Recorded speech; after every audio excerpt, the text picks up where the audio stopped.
Hello friends, welcome to our YouTube channel UGC NET commerce made easy. I hope आप लोग सब बढ़िया होंगे।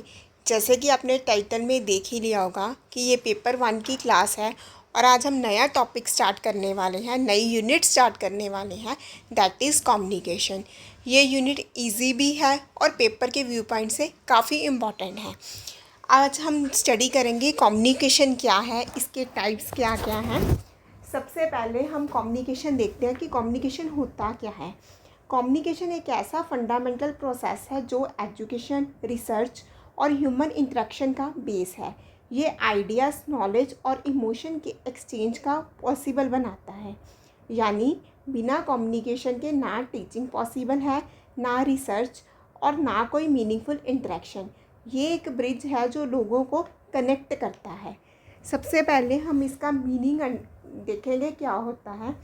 कम्युनिकेशन का मतलब है इंफॉर्मेशन, आइडियाज़, थॉट्स, फीलिंग्स या ओपिनियन का एक इंडिविजुअल या ग्रुप से दूसरे तक एक्सचेंज करना। और ये अलग अलग मीडियम्स के थ्रू होता है, जैसे बोलना, लिखना या विजुअल एड्स। ये एक डायनामिक प्रोसेस है, मतलब ये स्टैटिक नहीं है, हर वक्त चेंज होता रहता है डिपेंडिंग अपॉन द कंटेक्स्ट। ये एक डायनामिक और इंटरेक्टिव प्रोसेस है। डायनामिक इसलिए क्योंकि ये सिचुएशन के साथ अडॉप्ट होता है और इंटरेक्टिव इसलिए क्योंकि इसमें दो तरफ का इन्वॉल्वमेंट होता है, सेंडर और रिसीवर। ये अंडरस्टैंडिंग और कोलैबोरेशन को फैसिलिटेट करता है, जैसे क्लासरूम में टीचर और स्टूडेंट के बीच या रिसर्च के ग्रुप डिस्कशन में। अब हम इसकी डेफिनेशन के बारे में स्टडी करेंगे कि कम्युनिकेशन क्या है। Defining communication. अब कम्युनिकेशन की डेफिनेशन देखते हैं ताकि इसका कंसेप्ट और क्लियर हो। इसको 3 व्यू पॉइंट से देख सकते हैं। पहला है जनरल डेफिनेशन, जैसे कि आप स्क्रीन में देख ही रहे हो। सेकंड है एकेडमिक डेफिनेशन और थर्ड पे हम देखेंगे सिग्निफिकेंस इन एजुकेशन, मतलब कम्युनिकेशन एजुकेशन के व्यू पॉइंट से किस तरह इम्पॉर्टेंट है। सबसे पहले आते हैं जनरल डेफिनेशन पे। कम्युनिकेशन एक एंटिटी से दूसरी एंटिटी तक मीनिंग कन्वे करने का एक्ट है और ये म्यूचुअली अंडरस्टूड साइंस, सिंबल्स या लैंग्वेज के थ्रू होता है। यानी दोनों पार्टीज को समझाना चाहिए कि क्या मैसेज है, चाहे वो वर्ड्स हों, गेस्चर हो या कोई और साइन। अब हम देखते हैं एकेडमिक डेफिनेशन क्या है। एकेडमिक डेफिनेशन के लिए शैनन और वीवर ने 1949 के मॉडल को देखा। उनके हिसाब से कम्युनिकेशन एक प्रोसेस है जिसमें 5 कंपोनेंट्स होते हैं। सेंडर कौन होता है? जो मैसेज भेजता है। मैसेज जो कम्युनिकेट किया जाता है कि क्या मैसेज है हमारा। चैनल मतलब मीडियम, जैसे कि ईमेल या लेक्चर, मतलब किसके थ्रू हमारा मैसेज दूसरे तक पहुंचता है। चौथा होता है रिसीवर। रिसीवर कौन होता है? जो मैसेज को रिसीव करता है। और फिर आता है फीडबैक, रिसीवर का रिस्पॉन्स कि हमारा मैसेज उसे समझ आया। इसमें नॉइस भी होता है, यानी कोई भी डिस्टर्बेंस जो मैसेज की क्लैरिटी को इफ़ेक्ट करे, जैसे लैंग्वेज बैरियर या टेक्निकल इशू। अब आते हैं ऑपरेशनल डेफिनेशन पे। स्पेशली एजुकेशन के कंटेक्स्ट में कम्युनिकेशन का मतलब है नॉलेज, स्किल्स या इंस्ट्रक्शन का ट्रांसमिशन, जैसे टीचर से स्टूडेंट तक या रिसर्चर के बीच नॉलेज एडवांस करने के लिए। जैसे एक प्रोफेसर रिसर्च मैथडोलॉजी सिखा रहा है या रिसर्चर एक कॉन्फ्रेंस में अपने फाइंडिंग्स शेयर कर रहा है। अब हम नेक्स्ट टॉपिक पे आते हैं, that is purpose of communication, कि कम्युनिकेशन का पर्पस क्या है। सबसे पहले हम देखते हैं, इसको हम 2 व्यू पॉइंट से देखते हैं। नॉलेज डिसेमिनेशन, पहला पर्पस है इंफॉर्मेशन, नॉलेज या इंस्ट्रक्शन शेयर करना। एग्जाम्पल के लिए क्लासरूम में टीचिंग में एक प्रोफेसर अपनी एक्सपर्टाइज स्टूडेंट के साथ शेयर करता है, मतलब अपनी नॉलेज दूसरों के साथ शेयर करता है। इसको नॉलेज डिसेमिनेशन भी बोलते हैं। सेकेंड वन इज दूसरा अंडरस्टैंडिंग और कोलैबोरेशन फॉस्टर करना, जैसे एकेडमिक डिस्कशन में रिसर्चर या स्टूडेंट एक दूसरे के आइडियाज़ समझते हैं और साथ काम करते हैं। तीसरा है एटीट्यूड या बिहेवियर को इन्फ्लुएंस करना। फॉर एग्ज़ाम्पल, एक टीचर स्टूडेंट को मोटिवेट करता है कि पढ़ाई के लिए या फिर रिसर्च के लिए। नेक्स्ट चौथा है रिलेशनशिप्स बिल्ड करना और डिसीज़न मेकिंग फैसिलिटेट करना। जैसे रिसर्च टीम या मेंबर एक दूसरे के साथ कोलैबोरेट करके डिसीजंस लेते हैं। अब हम देखते हैं नेक्स्ट टॉपिक पे आते हैं, that is importance in higher education. मतलब कम्युनिकेशन हायर एजुकेशन में किस तरह इम्पॉर्टेंट है। पहला है, ये टीचिंग लर्निंग प्रोसेस को इफ़ेक्टिव बनाता है। लेक्चर्स, डिस्कशंस या फीडबैक के थ्रू। जैसे एक प्रोफेसर लेक्चर देता है और स्टूडेंट से फीडबैक लेता है। दूसरा है, रिसर्च डिसेमिनेशन को सपोर्ट करता है, जैसे कि पब्लिकेशन, प्रेजेंटेशन या कॉन्फ्रेंसेस के थ्रू। जैसे आप अपने रिसर्च पेपर जर्नल में पब्लिश करते हो या कॉन्फ्रेंस में प्रेजेंट करते हो। तीसरा है, एकेडमिक कोलैबोरेशन को इन्हांस करता है, जैसे ईमेल्स, वर्चुअल मीटिंग्स जैसे जूम या ऑनलाइन प्लेटफॉर्म जैसे रिसर्च गेट के थ्रू। ये ग्लोबल टीम वर्क को पॉसिबल बनाता है। Now come to next topic, very important topic, that is type of communication. अब कम्युनिकेशन के टाइप्स देखते हैं। ये अलग अलग क्राइटेरिया के बेसिस पे क्लासीफाई किए जाते हैं, जैसे कि मोड, डायरेक्शन, कंटेक्स्ट या पर्पस के हिसाब से। यहाँ हम वो टाइप्स कवर करेंगे जो हायर एजुकेशन के लिए रेलेवेंट हैं। सबसे पहले आते हैं बेस्ड ऑन मोड। पहला मोड के बेसिस पे टाइप्स देखते हैं। First type is verbal communication. ये स्पोकन भी हो सकती है और रिटन भी हो सकती है। इसमें दोनों इन्वॉल्व होते हैं, स्पोकन या रिटन वर्ड्स, यानी या तो बोल के या लिख के कम्युनिकेट करते हैं। इसके दो सब टाइप्स हैं। पहला है ऑरल कम्युनिकेशन। ऑरल कम्युनिकेशन में face to face conversation, lectures, seminars या फ़ोन कॉल्स आते हैं। ये डायरेक्ट और इमीडिएट होते हैं। फॉर एग्ज़ाम्पल, एक प्रोफेसर रिसर्च मैथडोलॉजी पे लेक्चर देता है, ये ऑरल कम्युनिकेशन है। रिटन कम्युनिकेशन में ईमेल्स, रिपोर्ट्स, थीसिस या जर्नल आर्टिकल्स आते हैं, ये डॉक्यूमेंटेड होता है।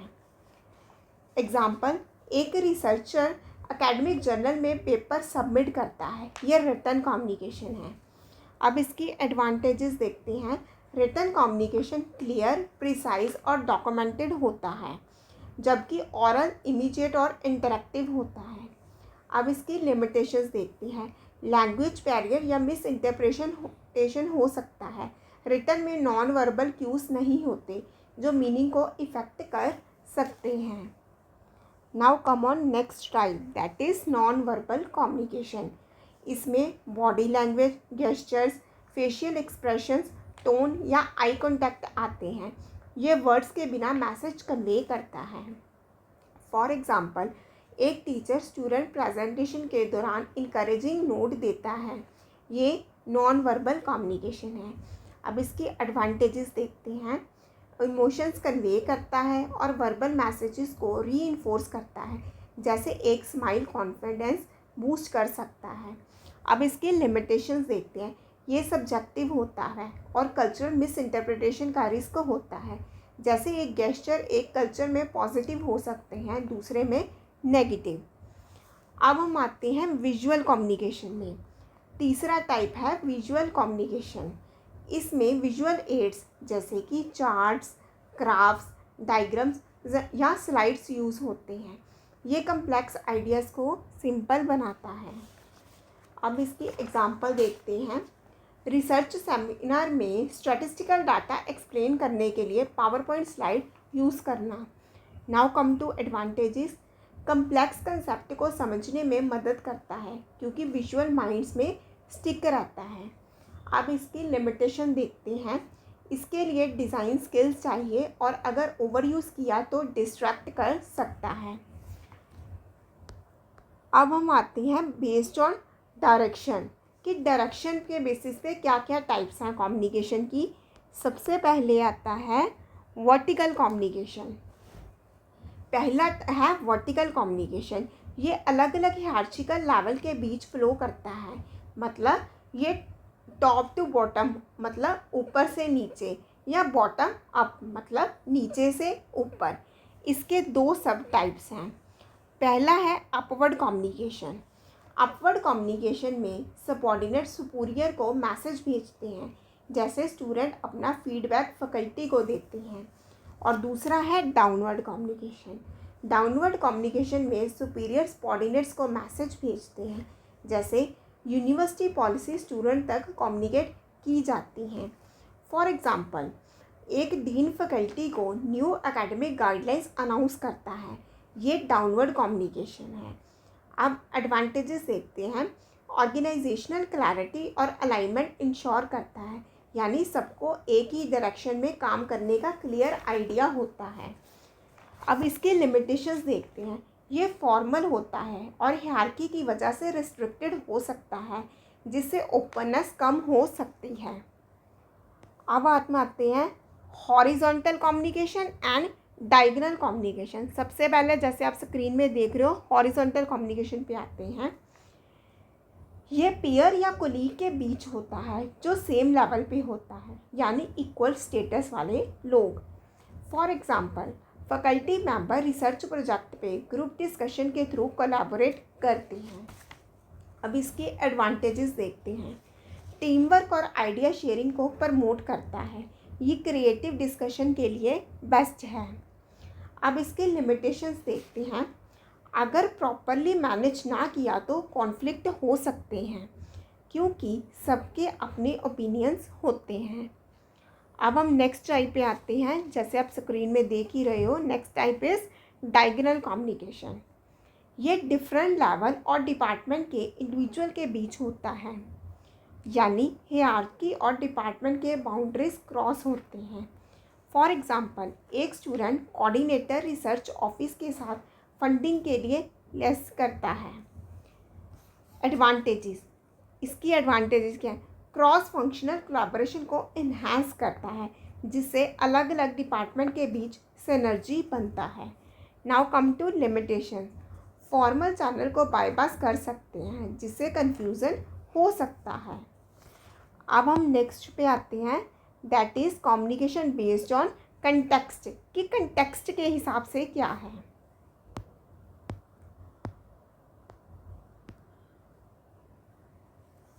इसमें आपका सबसे पहले आता है फॉर्मल कम्युनिकेशन। ये स्ट्रक्चर्ड होता है, इसके भी दो चैनल्स के थ्रू है, structured channel and official notes. ये स्ट्रक्चर्ड होता है और ऑफिशियल चैनल्स फॉलो करता है, अक्सर प्रोफेशनल या एकेडमिक सेटिंग में। फॉर एग्ज़ाम्पल, यूनिवर्सिटी सेमेस्टर के बारे में ऑफिशियल नोटिस इशू करते हैं। अब इसकी एडवांटेजेस पे देखते हैं। ये क्लियर होता है, डॉक्यूमेंटेड और अथॉरिटेटिव होता है, जिससे कोई कन्फ्यूज़न नहीं होता। अब हम देखते हैं कि फॉर्मल कम्युनिकेशन के लिमिटेशंस क्या हैं। ये रिजिड और टाइम कंज्यूमिंग हो सकता है, क्योंकि ये फॉर्मल प्रोसेसेस स्लो होते हैं, क्योंकि इसमें प्रॉपर सीक्वेंस फॉलो करना पड़ता है, that means step by step. अब हम आते हैं नॉन फॉर्मल कम्युनिकेशन पे। नॉन फॉर्मल कम्युनिकेशन दूसरा टाइप है। ये कैजुअल और स्पॉन्टेनियस होता है और अक्सर फॉर्मल स्ट्रक्चर्स के बाहर होता है। फॉर एग्ज़ाम्पल, स्टूडेंट कॉफ़ी पे रिसर्च आइडियाज़ डिस्कस कर सकते हैं। इसमें फॉर्मल कुछ भी नहीं है, सारा कुछ इनफॉर्मल। हम अपने फ्रेंड्स के साथ गए, कॉफ़ी पी और साथ में हमने रिसर्च के आइडियाज़ शेयर कर लिए। Now come to advantages. अब हम एडवांटेजेस देखेंगे इनफॉर्मल कम्युनिकेशन के। रैपिड बिल्ड करता है और क्रिएटिविटी फॉस्टर करता है। रैपिड क्या होती है? एक दूसरे के साथ हम फ्रीली बात कर सकते हैं, क्योंकि ये रिलैक्स्ड होता है। Now come to limitation. अब जैसे इसकी एडवांटेजेस हैं कि साथ में कुछ लिमिटेशन भी है। र्यूमर और मिस इन्फॉर्मेशन का रिस्क होता है, क्योंकि ये अनस्ट्रक्चर्ड होता है। इसमें कुछ भी स्ट्रक्चर नहीं है, सब कुछ अनस्ट्रक्चर्ड है, इसलिए मिस इन्फॉर्मेशन हो सकती है इन कन्वेनिंग द आइडियाज़। अब हम नेक्स्ट पे आते हैं, कम्युनिकेशन बेस्ड ऑन पर्पस। अब पर्पस के बेसिस पे टाइप्स को डिस्कस करेंगे। सबसे पहले आता है इंफॉर्मेटिव कम्युनिकेशन। ये फैक्ट या इंफॉर्मेशन शेयर करता है एजुकेट या अपडेट करने के लिए। For example, professor methodology class में रिसर्च एथिक्स एक्सप्लेन करता है। नेक्स्ट आता है परवेसिव कम्युनिकेशन। परसुएसिव कम्युनिकेशन ये एटीट्यूड या बिहेवियर को इन्फ्लुएंस करने का एम रखता है। For example, researcher funding agency को अपना प्रोजेक्ट सपोर्ट करने के लिए कन्विंस करता है, मतलब उसको वो कन्विंस करता है कि वो उसको फंड दे क्योंकि उसका प्रोजेक्ट अच्छा है। नेक्स्ट आता है एक्सप्रेसिव कम्युनिकेशन। ये नेक्स्ट टाइप है, ये इमोशन या फीलिंग्स को कन्वे करता है। फॉर एग्जांपल, टीचर स्टूडेंट के थीसिस प्रेजेंटेशन की प्रेज करता है। ये था कम्युनिकेशन का इन डेप्थ और एडवांस्ड ओवरव्यू। हमने आज क्या किया, मीनिंग्स की, टाइप्स की और करैक्टरिस्टिक की। हर टाइप का अपना रोल है, चाहे टीचिंग हो, रिसर्च डिसेमिनेशन हो या कोलैबोरेशन हो। इसके प्रिंसिपल को समझकर आप अपने एकेडमिक और प्रोफेशनल लाइफ में बेटर कम्युनिकेटर बन सकते हो। आई होप आपको आज जितना पढ़ाया गया है आपको समझ आ गया होगा। आज के सेशन को हम यही वाइंड अप करते हैं। मिलते हैं नेक्स्ट वीडियो में with a new set of topics. इस वीडियो को लाइक कर देना, चैनल को सब्सक्राइब कर देना और अपने फ्रेंड्स के साथ शेयर कर देना, क्योंकि इस चैनल में आपको 1 to 10 कंप्लीट यूनिट्स करवाई जाएंगी, कंप्लीट सिलेबस करवाया जाएगा, बाद में क्वेश्चन पेपर्स भी करवाए जाएंगे। सो अपने फ्रेंड्स के साथ शेयर कर देना। ओके।